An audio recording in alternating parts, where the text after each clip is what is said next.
কারে পিটাচ্ছে? কারে পিটাচ্ছে? এই সেই লোক যারে পিটাচ্ছে কুকুরের মতো, সে আমাদের ভিপি নূর।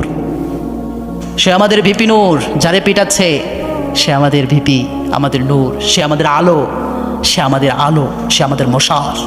তাকে কিভাবে পিটানো হচ্ছে দেখো বাংলাদেশের মানুষ, কুকুরের মতো পিটানো হচ্ছে।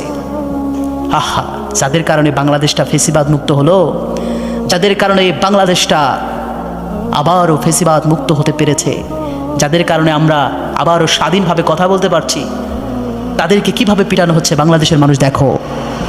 দেখো বাংলাদেশের মানুষ, ভিপি নূরকে পিটানো হচ্ছে। আর তুমি মতপার্থক্য নিয়ে নির্বাচন নিয়ে আছো।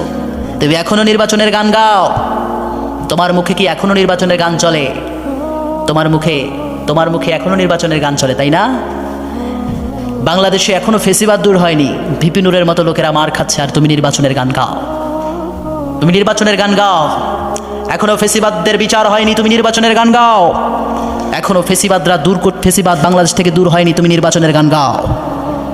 লজ্জা লাগে আমার যারা এখনো নির্বাচনের গান গায়। আমার বিশ্বাস যারা বাংলাদেশকে ভালোবাসবে, যারা বাংলাদেশকে ভালোবাসে, যারা ফেসিবাদ মুক্ত বাংলাদেশ চায়, যারা ভারতের আধিপত্য থেকে বাংলাদেশকে রক্ষা করতে চায়, তারা কখনোই আর বাংলাদেশে এরকম ভিপি নূরের রক্ত দেখার পরেও তারা কখনোই বাংলাদেশে ভিপি নূরের রক্ত দেখার পরেও তারা চুপ থাকবে না। এবার বাংলাদেশের মানুষ যতক্ষণ পর্যন্ত ফেসিবাদের আগা গোড়া যত কিছু উৎখাত না হবে, ততক্ষণ পর্যন্ত তারা নির্বাচনের কোনো গান বলতে পারে না।